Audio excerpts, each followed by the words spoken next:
इंशाल्लाह ताला मैं आपको जो है ना वो प्रोवाइड कर दूँगी अपने ये लेक्चर्स। सही है। अब क्या ओरल एंटी डायबिटिक एजेंट्स, या इसको आपका इसके नाम आपको बहुत लाजमी तौर पे याद करना बेटा। सही है। ओरल एंटी डायबिटिक एजेंट्स कौन कौन होते हैं? DPP-4 इनहिबिटर्स सबसे पहले होता है। मैंने आपको बताया था DPP-4 क्या होता है, डाइपेप्टाइडाइल पेप्टाइडेस 4। सही है। ये क्या करते हैं हमारे पास GLP और GIP को डिग्रेड कर देते हैं। तो आप क्या करेंगे, इनके इनहिबिटर्स दे देंगे। इनके इनहिबिटर्स दे दिया आपने तो क्या करा, GLP-1 और GIP जो है वो इनहिबिट नहीं होगा। जब ये इनहिबिट नहीं होगा तो ये क्या करेगा, इंसुलिन की प्रोडक्शन को बढ़ाएगा। सही है। तो ये तो मैंने आपको बता दिया, ये वही चीज़ है, आपने इनहिबिटर दे दिया तो आप खुद ही ये चीज़ें खुलती जा रही है ना बेटा।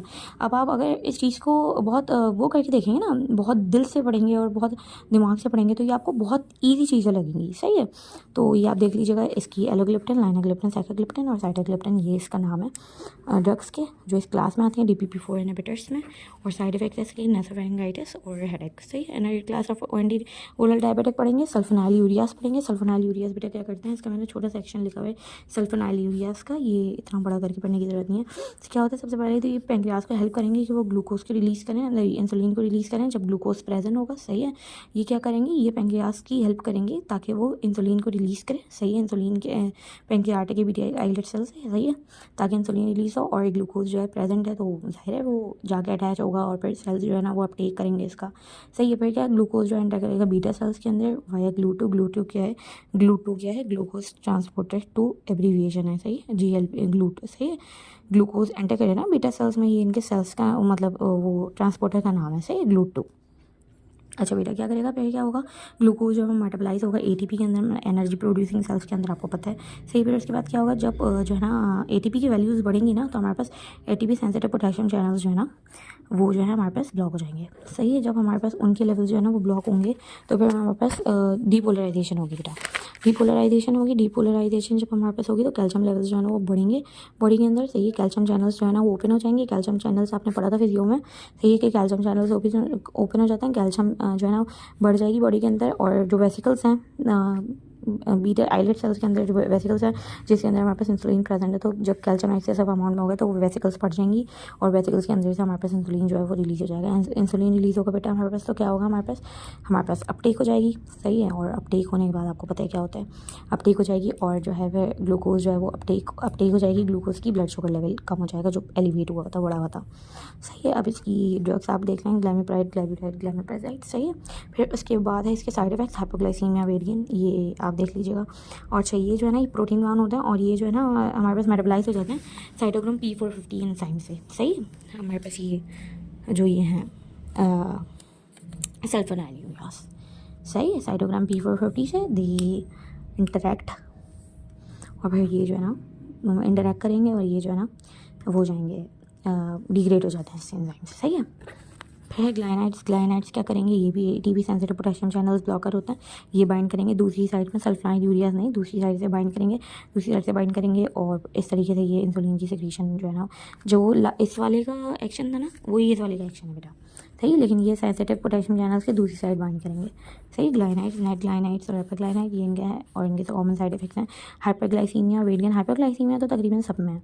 सही है। तो जैसे नोजिया, वोमिटिंग, डायरिया आप लोग लिख कर आते हैं ना, वैसे हाइपोग्लाइसीमिया डायबिटीज़ में सब में जाएगा। सही। तो ये कॉमन है। वैसे आप ये मेन चीज़ें याद रखना। पेंक्रेटाइटिस था जैसे उसका ना, पेंक्रेटाइटिस हमने याद किया था। सही है। ये चीज़ें थी तो ये सब याद रखिएगा आप। सही है। नेसोफेरिंगाइटिस ये भी याद रखिएगा बेटा।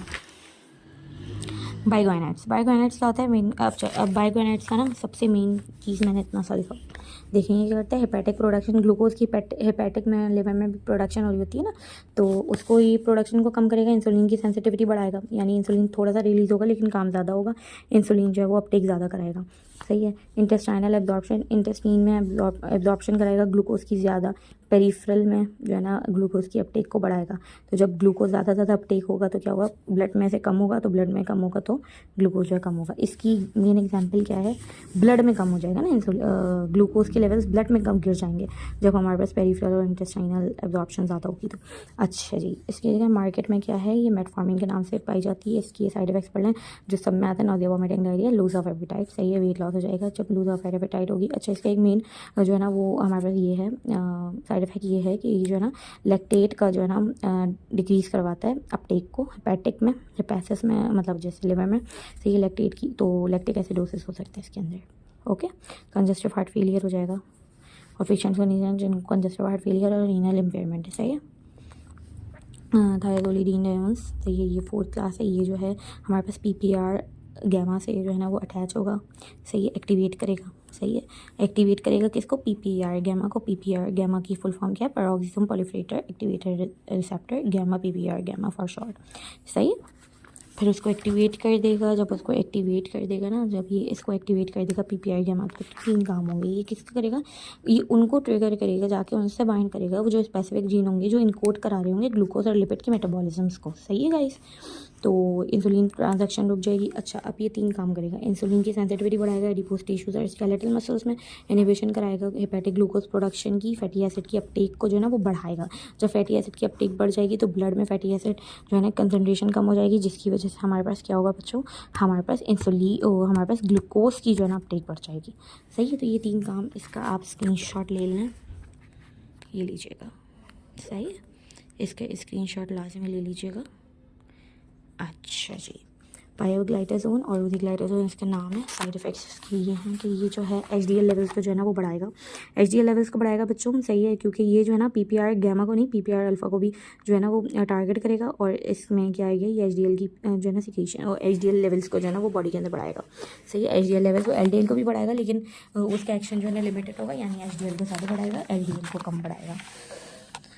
अच्छा जी, या देख लीजिएगा इसकी साइड इफ़ेक्ट्स हैं, कुछ वेट गेन वगैरह।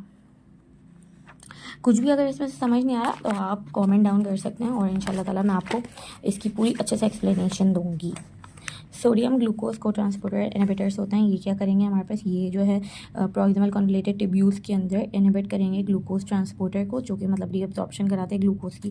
जब ग्लूकोज रीअब्जॉर्ब नहीं होगा तो वो यूरिन के अंदर एक्सक्रीट आउट होगा। यूरिन के अंदर एक्सक्रीट आउट होगा तो डायल्यूसिस हो जाएगी। सही है, डायल्यूसिस आ जाएगी, और ग्लूकोज क्योंकि सोडियम भी है तो साथ में सोडियम भी होगा, और ये जो है ना यूरिन के अंदर हो जाएगा, माइल्ड ऑस्मोटिक डायल्यूसिस हो जाएगी। सही है, हमारे पास यूरिनेशन एक्सेसिव हो जाएगी, यूरिनेशन बढ़ जाएगी, थर्ज बढ़ जाएगा। जब यूरिन ज़्यादा आ रहा है तो थर्ज बढ़ेगा।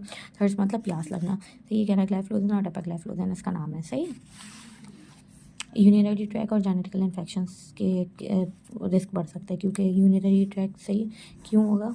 क्योंकि यूरिनरी ट्रैक में क्यों बढ़ जाएगा? क्योंकि यूरिन में हमारे पास N है, और किसकी प्रोडक्शन बढ़ जाएगी? हमारे पास ग्लूकोज की। सही है, अल्फा ग्लूकोसाइडेज इनहिबिटर ये लास्ट है। सही है, ये लास्ट है, इसके बाद हमारे पास ग्लूकोज का टॉपिक खत्म हो जाएगा।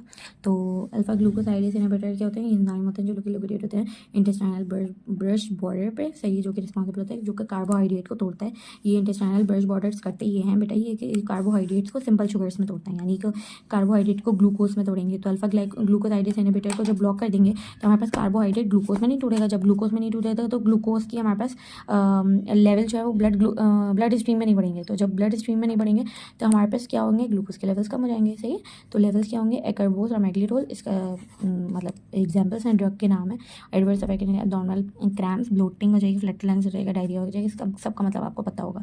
फ्लैटुलेंस का नहीं होगा, गैस हो जाएगी। सही है बच्चों, ये मैंने थोड़ा सा लिखा हुआ था। Type 1 diabetes, type 2 diabetes.